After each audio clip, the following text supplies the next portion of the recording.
ស្រីនាងកញ្ញាដែលយំតាមដានស្ដាប់ទេសនាវីដេអូរបស់ខ្ញុំដែរខាទីនេះជាទីគោរពនឹងទីរ៉ានបាទថ្ងៃនេះខ្ញុំមានវីដេអូមួយគឺខ្លីទេបាទចង់ជម្រាបជូនដល់អ្នកនរគ្នាតកតនឹងរថយន្តនេះគឺរថយន្ត Lancer បើភេទ DPS អឺរ៉ុបបាទហើយឥឡូវនេះវាចេញ message មួយគឺ low washer fluid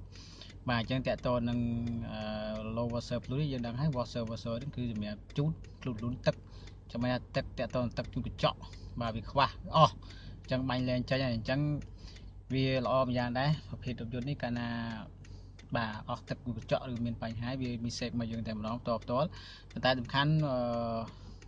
លោកអ្នកជឿភាសាអង់គ្លេសអត់បាទបើសិនជាភាសាអង់គ្លេសគឺមិនខ្វល់ទេយើងដឹងថាហ្នឹងវាអស់ទឹកកញ្ចក់ហើយ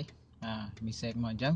ហើយមួយទៀតអ្នកខ្លះគេដាក់ជារូបបាទដោយសារគាត់យល់ឃើញថាអ្នកបច្ចេកទេសគេគិតបើសិនជាអ្នកខ្លះគាត់យល់ឃើញថាវា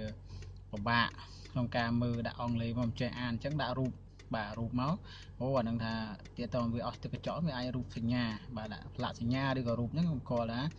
អូអាហ្នឹងវាអស់ទឹកកញ្ចក់អញ្ចឹងបាទអញ្ចឹងនៅពេលដែលយើងដោះស្រាយបញ្ហាមីសេនេះយើងចាក់ទឹកបំពេញនៅក្នុងធុងទឹកបាទជូតកញ្ចក់ទៅបាទវាចាក់ឲ្យអត់បាត់ទៀតអាហ្នឹងវាមានបញ្ហាអូខេចាំយើងមើល